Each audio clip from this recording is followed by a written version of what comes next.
오늘 찬송도 참 은혜롭고 기도도 어찌 그렇게 심령을 올리는 기도를 이렇게 하는지 제가 기도하는 동안에 눈물이 나가지고 오늘 그 기도의 내용을 좀 이렇게 타이핑을 예쁘게 해서 뒤에다가 좀 붙여 3월달 좀 붙여 놓으시기 바랍니다. 한번 받아서 합시다. 오늘 본문의 제목인데 빌기를 다하라. 여러분, 이스라엘 역사를 보면 고난의 역사고 순환의 역사였으며 말로 표현하기 어려운 고통의 역사로 점철된 민족이었지만 지금은 세계 제1의 능력의 나라로 우뚝 선 신비한 민족이고 나라입니다. 성경을 읽어봐도 그렇고 우리 기독교가 모든 시대와 상황에서 참으로 많은 핍박을 받은 것이 사실입니다. 이스라엘 민족사에서도 그렇고 초대 교회사를 봐도 그렇고 아니 우리나라의 초대교회를 봐도 목배임을 당하고 그래서 죽고 불에 태워서 죽이기도 하고 물에 수장시켜 죽이고 칼로 목을 쳐서 죽이고 작두로 잘라 죽임을 당하는 순환을 우리 믿음의 선조들이 그렇게 당했습니다. 세상에서는 옳은 일을 하거나 의로운 일을 하거나 혹은 창조적인 일을 하거나 개혁적인 일을 잘하면 상 받고 칭찬을 받습니다. 그런데 희한하게 기독교인들만은 의로운 일을 하고 옳은 일을 해도 바른 일을 해도 공의롭게 살아도 구제하고 선한 일을 해도 엄청난 핍박을 받았습니다. 복음서를 통해서 여러분 우리가 예수 그리스도의 사역을 한번 들여다봐 보십시오. 병든 자를 고쳐주셨죠. 배고픈 자들을 500이어의 기적으로 배불리 먹여주셨죠. 귀신 들린 자들을 귀신을 물리쳐 주셨어요. 안진병이를 일으키시고 벙어리를 말하게 하시고 눈먼 자를 눈뜨게 해주셨어요. 아니 죽은 자도 살려주셨지 않습니까? 단 한 번도 사람들에게 해를 끼치는 일은 하신 적이 없습니다. 그럼에도 불구하고 그 선하고 이대하고 능력 많고 권능 있는 그런 주님을 얼마나 핍박하고 그 이대하신 주님 엄청난 핍박을 당하셨고 끝내는 세상에 십자가에 못 박여서 죽게 하셨습니다. 기독교인들은 참으로 지독한 핍박을 받은 것이 사실이고 역사가 그것을 증명하고 있습니다. 자, 그러면 성도 여러분, 우리 기독교인들이 왜 그렇게 핍박을 받았을까? 좋은 일 하고도 선한 일 하고도 바르고 옳은 일을 하고도 왜 그렇게 핍박을 받았을까요? 핍박을 받은 이유가 뭘까요? 우리 기독교인들이 핍박을 받은 이유는 세상과 다르기 때문입니다.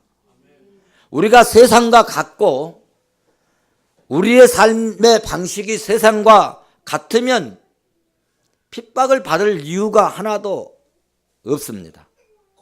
세상과 다르고 세상과의 질이 다르고 세상 사람들과 생각이 다르고 삶이 다르기 때문에 우리를 미워하고 그리고 질투하고 우리를 핍박한 것입니다. 빌립보서 3장 5절에서 6절 말씀을 보시면 사도 바울은 내가 8일 만에 할례를 받았어. 그리고 이스라엘 족속이고 베냐민의 지파이고 히브리인 중에서도 히브리인이고 율법으로는 바리새인이고 열심으로는 교회를 핍박하고 율법의 의로는 도무지 흠이 없는 자라고 그런 고백했습니다.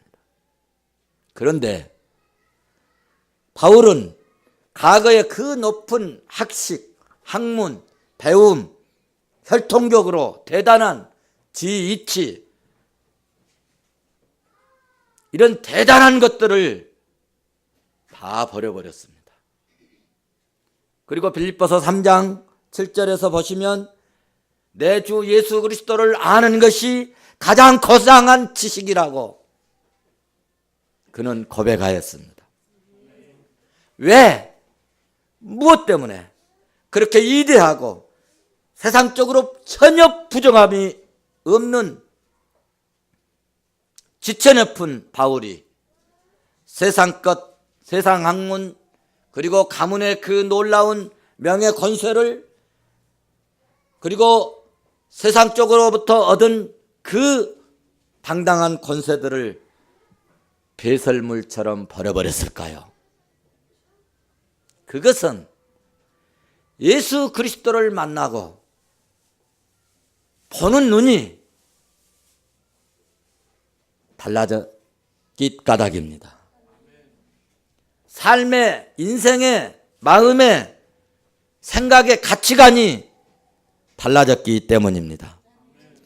세상은 죄짓지 않고 도덕적으로 윤리적인 이런 사람을 의롭다고 한다면 기독교에서는 아니다. 의인은 없나니 하나도 없다고 말합니다. 의인을 보는 눈이 전혀 다르다는 것이죠.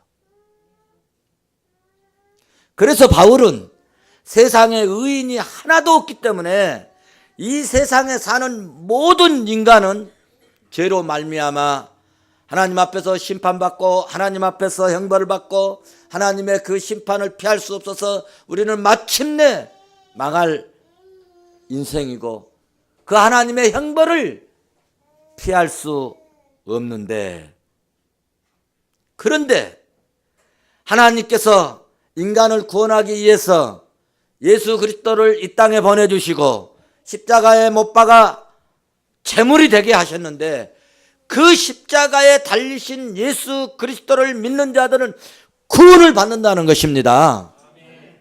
이스라엘 백성들이 광야에서 불뱀에 물려가지고 다 나자빠서 불뱀 덕에 의해서 다 죽어갑니다.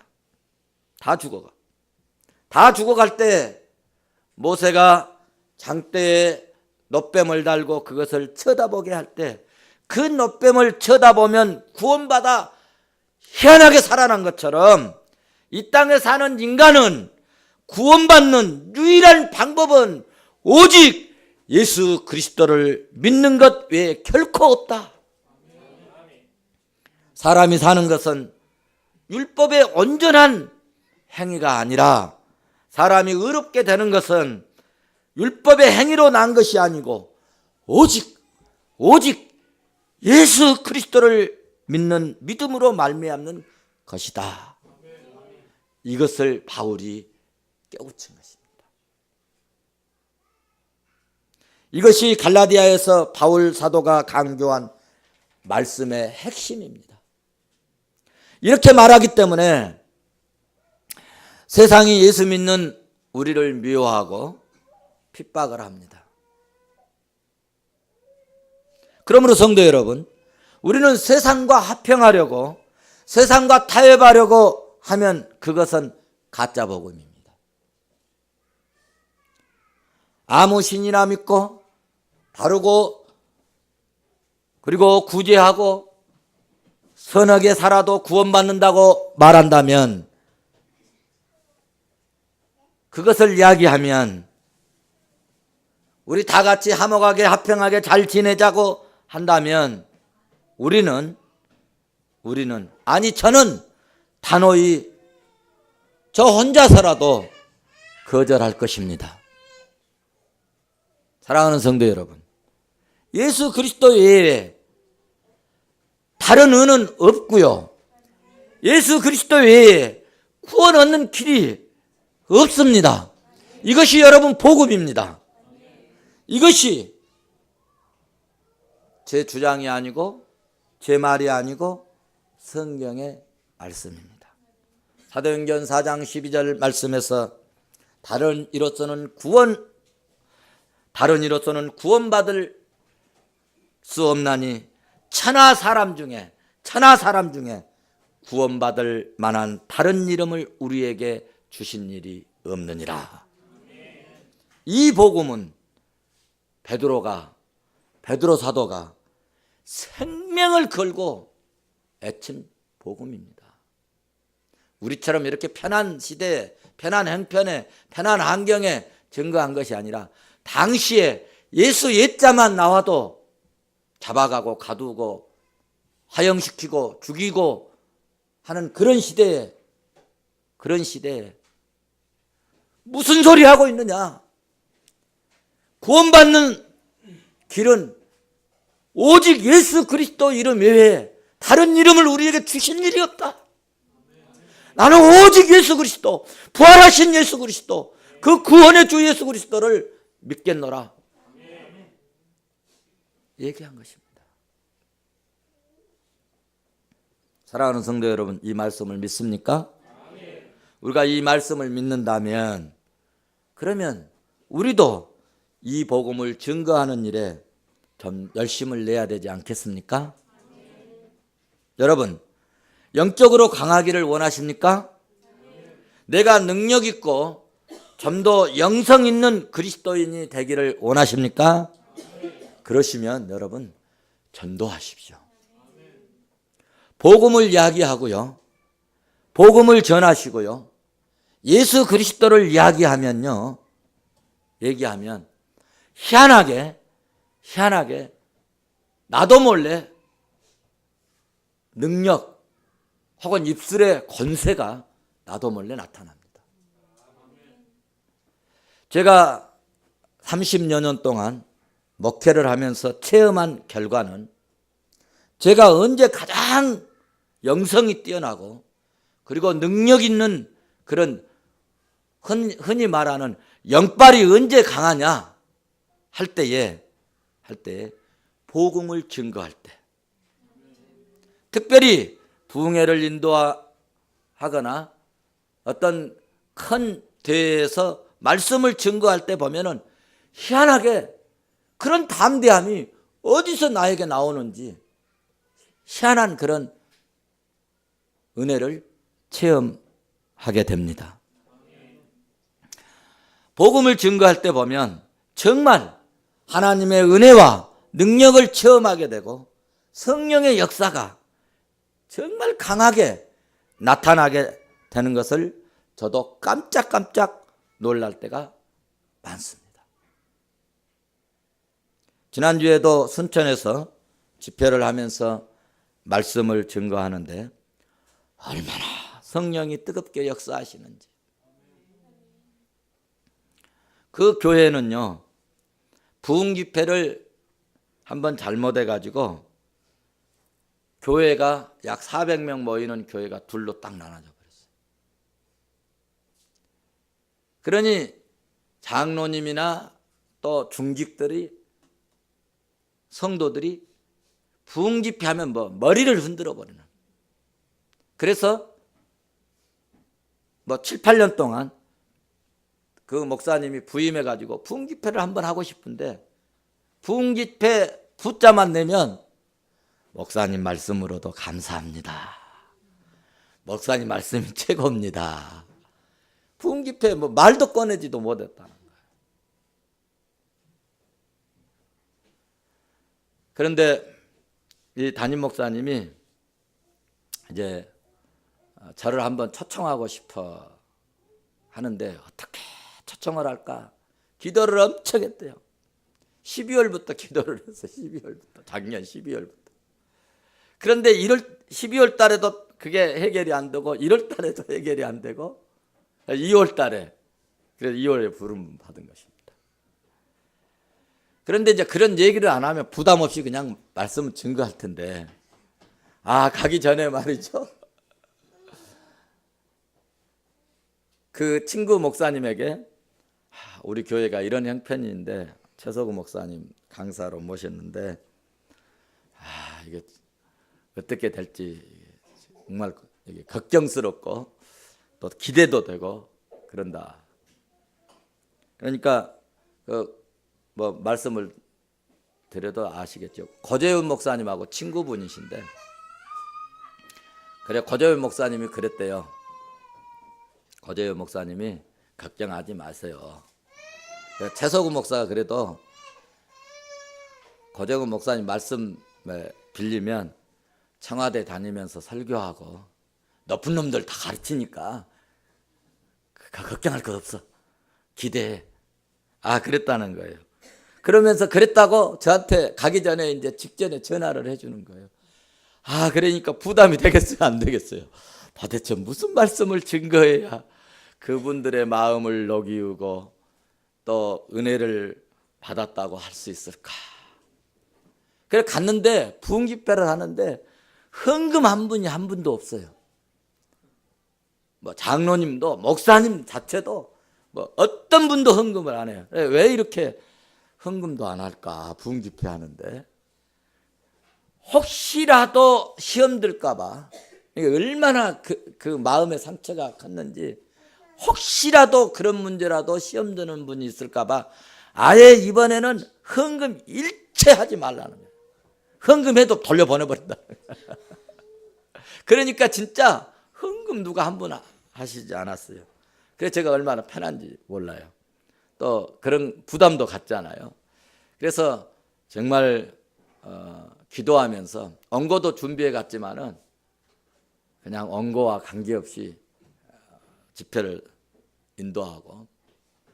인도하기 전에 하나님 성령님이 정말 입술 위에 파수꾼 세우셔서 주님이 원하신 말씀 쏟아지게 할 수 없어. 기도하고 이렇게 했는데 정말 그러니까 그 당시 그분들의 그 교회는 집회한다 해도 안 모인대요. 차라리 안 가버리면 된다. 그런데 이제 도착을 해가지고 장로님이 이제 식사를 대접하러 가는데 목사님 감사합니다. 근데 그분은 장로님이 어떤 분이시냐면은 교장 선생님 출신이야. 교장 선생님 하시다가 정년하신 지 이제 정년하셔가지고 한 5년 되셨다는 거예요.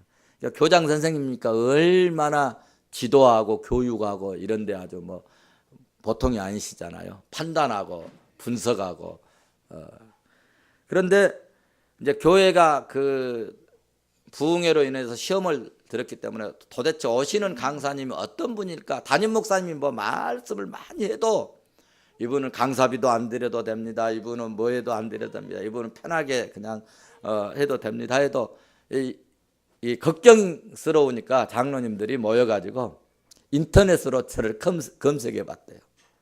검색을 해보니까 이런 분이면 괜찮겠다. 그리고 어떻게 해가지고 설교를 다 들어봤대요. 그래서 이렇게만 말씀을 증거해 주시면 괜찮겠다. 그런데 또 여러분 제가 집회할 때하고 또 우리 교회에서 설교할 때하고 좀 다르잖아요. 안 그래요? 안 그래? 그래 은혜가 이제 집회하는데 은혜가 돼가지고 장로님들이 좋아하시고 담임 목사님이 그냥 좋으셔갖고 그냥 정말 우리 교회에 딱 필요한 그런 말씀. 어쩌면 그렇게 적절한 말씀을 주시는지 너무 감사하다고. 담임 목사님이 울먹거리시면서 말씀을 하시고 그리고 저 부흥 집회를 다녀봤지만 내년에 또 오십시오 하고 또 뭘 받는다고 그러죠? 예약. 예약받아 갖고 왔잖아. 할렐루야. 야, 그러니까 여러분 복음을 증거할 때는 정말 하나님께서 나도 몰래 이 뭔가 사로잡혀 버리는, 여러분들 뭐 그런 얘기 있죠. 귀신한테 뭐 홀렸다고 하는 거 있잖아요. 우리는 믿음의 사람들은 귀신에게 홀린 게 아니라 성령에 홀려가지고 성령에 붙잡혀서 성령이 주장하셔서 성령의 인도하심을 따라, 야, 그런 나도 어떻게 이런 말씀이 증거되어질까. 그리고 평범하게 증거하는데도 성도들이 그냥 은혜 받고 그냥 아멘하고 그냥 박수를 한 20번 30번 받았다니까. 할렐루야. 정말인가 한번 제가 올 가을에 한번 그분 목사님 초청해서 집회 한번 합시다. 그 복음의 마인드가 저하고 좀 비슷해요. 야, 그래서 얼마나 감사한지 장로님들이 나중에 정말 눈물로 기도하시고, 집회 여러분 2시간 했거든요. 2시간 동안 뭘 얼마나 끼치겠어요. 그런데 끝나는데 막 울면서 회개하시고, 얼마나 정말 하나님 은혜에 감사했는지. 내 힘으로가 아니라 복음의 권세가 나타나더라는 거죠. 복음을 증거할 때 하나님이 역사하시더라는 거죠. 그래서 저의 경험으로는 복음을 증거하고 그리스도를 말할 때 나도 몰래 입술에 권세가 생기고 능력이 나타나더라는 것입니다. 여러분, 예수 그리스도를 자랑하고 증거하면 위에 계신 하나님이 기뻐하세요. 그래서 나도 모르게 그 하나님이, 전능하신 하나님이 나에게 능력을 주시고 은혜를 주시고 권능을 주시고 담대함을 주시는 그런 은총을 힘입게 될 줄로 믿습니다. 교회가 언제 가장 왕성합니까? 전도하고 하나님의 말씀을 듣고 그 말씀을 삶 속에 이행하고 실천하고 행하면서, 그리고 나도 이렇게 삽니다. 이런 형편인데 이렇게 삽니다. 이렇게 살았더니 하나님의 은혜로 마음이 기쁨과 즐거움이 있습니다. 평안이 있습니다. 하나님이 축복하십니다. 이렇게 증거할 때 교회가 왕성해지는 역사가 일어난 줄로 믿습니다. 믿음이 언제 생긴 줄 아세요? 말씀을 들을 때입니다. 그러니까 교회 안 나오면서 나 믿음으로 삽니다 하면은요, 그건 뻥이에요, 뻥이요. 받아서 합시다. 그것은 뻥이야. 교회 나오셔서 말씀을 들으셔야, 들을 때 그래 믿자. 여러분, 물건을요 자꾸 TV에 광고 있잖아. 홈쇼핑 자꾸 보면은 어떤 사람이 그 홈쇼핑 그거 많이 구매한 줄 아세요? 그걸 자꾸 날마다 보는 사람이야. 안 보는 사람은 아예 사지도 않아. 근데 그 자꾸 보면은 사고 싶다. 저도 엊그제 어떻게 하다가 그 홈쇼핑 거기 방송이 딱 열려졌는데, 그 냄비를 이렇게 막 선전을 하는데 무슨 코팅이 되고 무엇을 하고 그거는 옛날 남비에는 달걀 후라이를 하면 다 눌어붙었는데 이거는 후라이가 안 붙고 말이죠. 그래서 저거 우리 하나 사줘야 되겠다 하고 사모님한테 저런 냄비가 있다네 그랬더니 다 있어. 그러시더라고. 보면 그래? 하고 내가 자부를 사랑하니까 우리 자부한테 제가 사줘갖고 시아버지가 좋구나 이런 말을 듣고 싶어가지고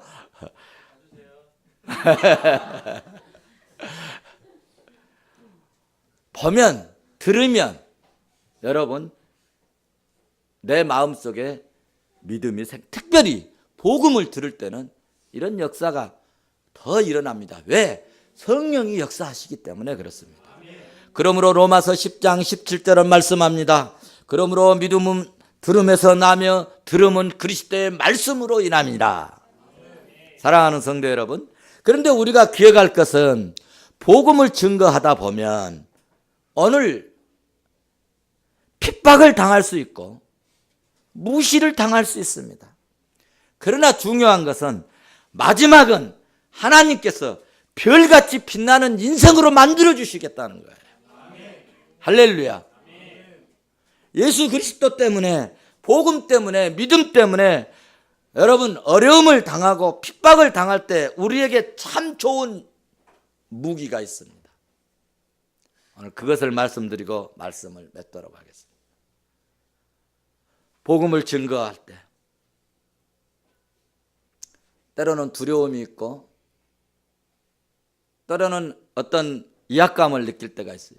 제가 실제적으로 제가 맨 처음에 청와대 가서 이 말씀을 증거하려고 하는데 아유 세상이 이렇게 막 이상하게 막 떨리는 거예요. 떨려. 그래서 하나님, 제가 정말 일생일대 기회를, 이 청와대에서 복음을 증거할 수 있는 기회를 주셨는데 이렇게 떨리니 이거 어떻게 증거합니까? 기도할 데가 없어서 화장실에 가서 기도했어요. 담대함을 주세요. 능력을 주세요. 권능을 주세요. 성령 충만함을 주세요. 그리고 이제 올라가서 설교를 했는데 그때 설교를 참 은혜롭게 잘했나. 그래서 계속 부름받았는 그런 역사가 일어난 줄로 믿습니다. 여러분, 제가 왜 이 말씀을 드리냐 하면 우리가 복음을 증거하려고 나가려고 하고 또 증거하려고 할 때 두려움도 오고 또 위압감도 느끼고 이런 떨림도 있고 그럽니다. 누가 그러느냐? 마귀가 그렇게 역사를 합니다. 그런데 이것을 물리치고 담대하고 강하고 정말 능력 있게 힘 있게 증거할 수 있는 그 무기가 있는데 그것을 여러분에게 오늘 공개하고 말씀드리고 말씀을 맺도록 하겠습니다. 한번 받아서 하십시다. 하나님께 빌자. 우리 옆사람 보면서 하나님께 빌자 빌어.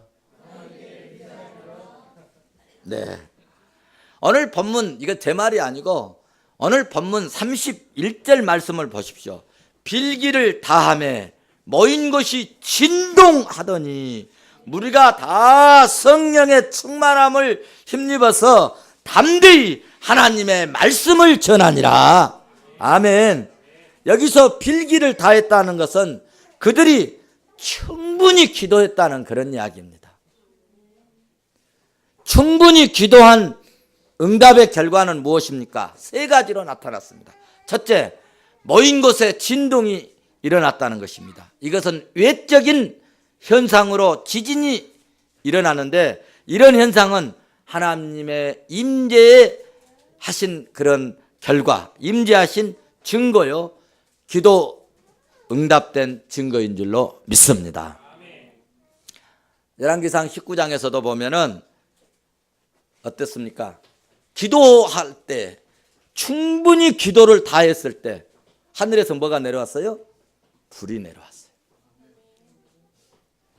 그러니까 우리가 충분히 기도하면 예적으로도 이런 현상이 나타날 수 있다 없다? 있다는 것입니다. 그래서 우리가 충분히 기도하면 이런 외적인 역사도 일어나는 것을 체험하게 될 줄로 믿습니다. 두 번째로는 우리가 충분히 기도하게 되면 오순절의 성령의 충만함이 임재할 때처럼 내적인, 내 마음의 내적인 성령의 충만함의 역사를 체험하는 은혜가 있을 줄로 믿습니다. 참고로 요한복음 1장 16절에 우리가 그의 충만한 가운데서 받으리니 은혜 위에 은혜가 더하더라. 아멘. 고린도후서 1장 22절에서는 하나님께서 기도하고 성령의 충만함을 받은 종들에게 인치시고 보증으로 우리 마음에 성령으로 역사해 주셨다. 성령을 주셨느니라. 그렇게 말씀하고 있습니다. 그러니까 우리 마음이 희한하게 뜨거워집니다. 감동이 와요. 감동이 와. 세 번째로는 시간이 없어서 넘어갈게요. 감동이 오고 한 가지만 더 말씀드리면, 참고로 젊은이들이 있으니까, 빌립보서 1장 9절 말씀 보면은 내가 기도하노라 너희 사랑을 지식과 모든 청명으로 점점 풍성하게 하시되. 할렐루야. 이게 젊은이들, 학생들, 지혜로운 인생, 지혜로운 삶, 지혜로운 어떤 연구가가 되려면요, 기도를 많이 해야 돼요. 내가 어제 얘기 들었는데, 우리 김기한 집사님 얘기 들었는데, 잠이 안 오고 그래서 이렇게 일어나서 이제 기도하고 그러는데, 순식간에 보통 생각할 수 없는, 자기가 그동안 고민하고 고민했던 그런 연구 결과가 다 나타나 가지고 지금 신났다고 얘기를 하더라고요. 기도할 때 나도 모르는 그런 아이디어를 주신다니까요. 특별히 연구하시고 뭔가 분석하시고 그런 분들은 기도하면 희한한 역사가 일어난다. 특별히 학생들, 공부하는 사람들, 지각을 하나님이 열어주세요. 하나님은 별명이 있는데 청명의 시인이에요. 하나님이 신이 올 때 사람이 청명하고 우리말로 영리한, 지혜가 뛰어난 그런 사람이 된다는 거죠. 세 번째로는 충분히 기도했더니 어떤 역사가 일어나느냐, 더욱 힘있게 하나님의 말씀을 전할 담대함을 얻게 되었다는 것입니다. 에베소서 3장 12절 말씀을 보시면은 성령께서 역사하시니까 그를 믿음으로 말미암아 담대함과 확신을 가지고 하나님께 나아감을 얻느니라 말씀했습니다. 기도를 충분히 하면 첫째로 외적인 현상도 나타나요. 두 번째로는 성령이 내 마음속에 감동을 주세요. 세 번째로는 희한하게 나도 모르게, 이거 어디 방언이가, 깡다구가 어디 방언이지?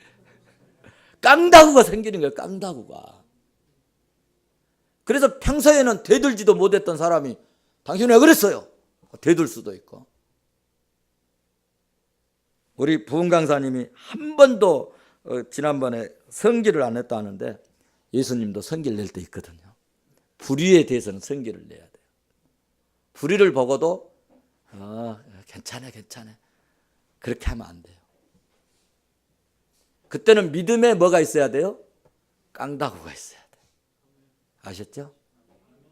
그러니까 우리가 부흥 집회를 해도 받을 것은 받고 안 받을 것은 이것은 복음이 아니다 할 때는 딱 나는 의로운 거에 대해서는 절대로 내가 놓치지 않겠다, 이런 정신을 가지셔야 돼요.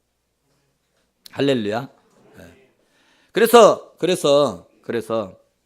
우리의 무기는 뭐냐 할 때 충분히 기도하자.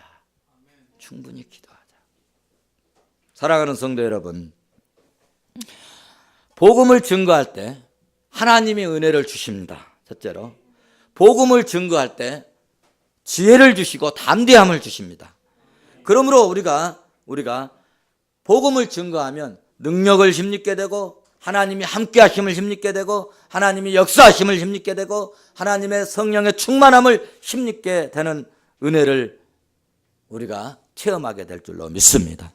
그래서 복음을 증거할 때는 나도 몰래 각양의 은사가 나타나고 능력이 나타나고 귀신이 물러가기도 하고, 여러분 상처받은 심령들이 치료가 되기도 하고 병이 낫기도 하고 죽은 영혼이 살아나는 기적도 일어납니다. 이번에 집회했던 그 장로님이나 목사님이 하시는 말씀이, 목사님 너무너무 감사합니다. 너무너무 감사합니다. 죽은 교회를 깨워놓고, 잠자는 교회를 깨워놓고 가십니다. 할렐루야. 얼마나 저는 감사하고 감사했는지 막 춤을 추고 싶었어요. 그렇다면 우리가 복음을 증거해야 되지 않겠어요? 복음을 증거하자고요. 힘써서 전도합시다. 그러려면 충분히 기도하라는 것입니다. 충분히 기도하라. 충분히 기도하는 종들이 되시고, 그리고 말씀을 담대히 여러분 증거할 수 있는 그런 은혜로운 종들이 되시기를 주의 이름으로 축원합니다. 여러분, 기도할 때 신비한 역사가 일어나요. 충분히 기도하십시오. 에레미야서 33장 늘 제가 말씀을 드립니다. 3절 말씀을 보면은 그 내용이 뭐예요? 너희가 뭐하지 못한 에레미야서 33장 3절에 너는 뭐하라? 부르짖으라. 그 다음에 크고 비밀한 것을 너희에게 보이리라. 크고 비밀한 건 뭐예요? 비밀한 건 뭐예요? 알지 못하는 거 아닙니까? 예측할 수 없다는 거 아닙니까? 이거 될지 안 될지 모른다는 거예요. 그런데 충분히 기도하면 그 예측할 수 없는 것, 알 수 없는 것, 비밀스러운 것, 이것을 뭐예요? 보여주신다는 거예요. 기도하라는 거예요. 기도하라. 그래서 저는 늘 그 에레미야서 33장에 그렇게 생각을 합니다. 그 말씀만 생각하면 기도하면 예측 못할 것을 축복하신다. 측량 못할 은혜 주신다. 비밀한 것 깨닫게 하신다. 이런 3대 어떤 그런 의식을 가지고 기도를 합니다. 그래서 제가 어떨 때 작정 기도를 들어가면요, 반드시 역사하실 것이다. 그런 생각을 갖습니다. 왜냐하면 하나님께서 약속하셨기 때문에. 여러분, 지금 시대가 대단한 시대에 살고 있지만 여러분, 하늘에서 어떻게 불을 내리게 할 수 있습니까? 우리 김기한 집사님 빛을 연구하는 과학자입니다. 하늘에서 불 내리게 할 수 있습니까? 없습니다. 그런데 기도하면 때로는 하늘에서 불을 내리게도 해버려요. 여러분, 아무리 과학이 발달해도 무슨 선을 갖다 대고 컴퓨터를 뭐 연결을 하고 바다야 열려져라! 열려집니까? 열려져요? 안 되잖아요. 그런데 기도한 사람의 손길이 임하면 강도 쪼개지는 기적이 일어난다는 거죠. 말씀을 맺습니다. 오늘 본문 말씀 보니까 참으로 하나님의 역사는 신비의 하나님이신 것을 이해합니다. 우리가 신비주의자가 되면 안 되지만 하나님은 신비의 하나님이십니다. 충분히 기도하면 땅이 진동하는 역사가 일어납니다. 사막에서 길을 내시고 강야에서 샘물을 쏟게 하시는 하나님이신 줄로 믿습니다. 오순절에 임했던 불같은 성령이 오늘 또 임하는 역사가 일어날 줄로 믿습니다. 충분히 기도하면 담대히 복음을 증거하고 담대히 전도하는 그런 종들이 되어지는 신비함을 힘입게 될 줄로 믿습니다. 오늘 우리 이 은혜를 받아서 정말 충분히 기도하고 때로는 땅이 진동하게 하시고 때로는 마음에 감동함이 오게 하시고 때로는 담대함을 힘입는 그런 은혜로운 종들 되시기를 주의 이름으로 축원합니다.